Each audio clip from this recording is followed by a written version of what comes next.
जय श्री कृष्ण, जय श्री कृष्ण, जय श्री कृष्ण। जय राधा रानी की जय, जय सिया रामचंद्र की जय, जय वैष्णो माता की जय, जय खाटू श्याम की जय। आज आमी श्रीमद् भगवद गीतार नवम अध्याय राजगुह जोग श्लोक 10 पाठ करছি। मया अध्यक्षेन प्रकृतिः सूयते सह चराचरम हेतुनः अन्येन कोनतयः जगतः विपरीतः अन्तेते। এখানে অনুবাদ। এখানে শ্রীকৃষ্ণ বলছেন অর্জুনকে, হে কৌন্তেয়, আমার অধ্যক্ষতার দ্বারা জড় প্রকৃতির এই চরাচর বিশ্বের সৃষ্টি করে, অর্থাৎ প্রাকৃতিক নিয়মে এই জগতের কোনো কোনো সৃষ্টি হয় এবং ধ্বংস হয়। তাৎপর্য হচ্ছে এই, ঠাকুর এখানে বোঝাতে চেয়েছে কি প্রাকৃতিক জগতের সমস্ত কার্যকলাপ থেকে সম্পূর্ণ লিপ্ত থাকলেও ভগবান হচ্ছেন পরম নিয়ন্ত্রণ। পরমেশ্বরের পরম ইচ্ছা শক্তির প্রভাবে এই জড় জগতের প্রকাশ হয়, কিন্তু তার পরিচালনা করেন জড় প্রাকৃতিক।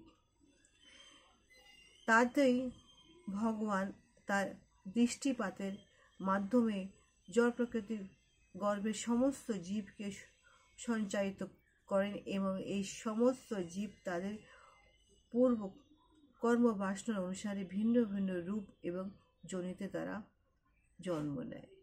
এই সমস্ত জীবের যদিও ভগবানের দৃষ্টিপাতের ফলে জন্মগ্রহণ করে, কিন্তু তাদের পূর্ব কামনা বাসনা অনুসারে তারা ভিন্ন ভিন্ন দেহ প্রাপ্ত করে।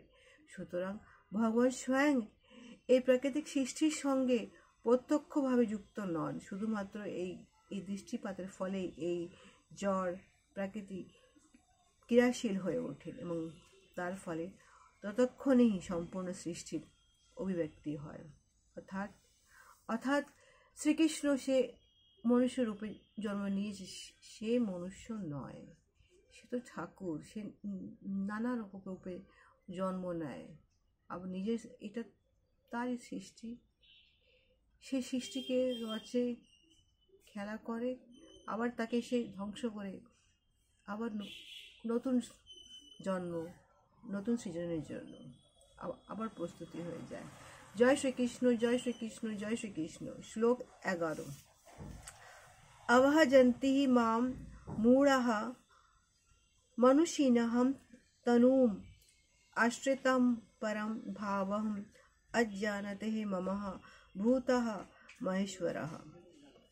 অনুবাদ। ঠাকুর এখানে আবার বলছেন, আমি যখন মনুষ্যরূপে অবতীর্ণ হই তখন মূর্খরা আমাকে অবজ্ঞা করে। তারা আমার পরম ভাব সম্বন্ধে অবগত নয় অর্জুন, এবং তারা আমাকে সর্বভূতের মহেশ্বর বলে। যেমন মহাভারতের একটা প্রসঙ্গতে জরাসন্ধ বলেছিল তাকে মূর্খ। সে মূর্খ, জানেই না কি ও কার অবজ্ঞা করছে, কার ইনসাল্ট করছে। তাৎপর্য হচ্ছে এই, নবরূপে অবতরণ করলে পরমপুরুষ ভগবান সাধারণ মানুষ নয়।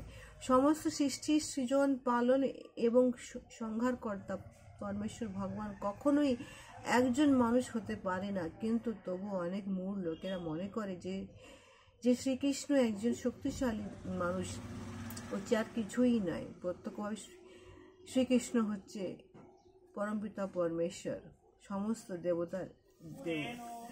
শ্রীকৃষ্ণ বিগ্রহ পূর্ণ জ্ঞান ও আনন্দের প্রতীক। তিনি হচ্ছেন সমস্ত সৃষ্টির অধীশ্বর। তিনি যে কোনো জীবকে জড় জগতের বন্ধন থেকে মুক্ত করতে পারেন। সাধারণ মানুষ রূপ বিশিষ্ট পরমেশ্বরের শ্রীকৃষ্ণের সে ক্ষুদ্রাতি ক্ষুদ্র অণু থেকে শুরু করে বিরাট রূপের পর্যন্ত সবকিছুই তার নিয়ন্ত্রণ করে। অর্থাৎ শ্রীকৃষ্ণ হচ্ছেন মায়া শক্তির অধীশ্বর। জয় শ্রীকৃষ্ণ, জয় শ্রীকৃষ্ণ, জয় শ্রীকৃষ্ণ।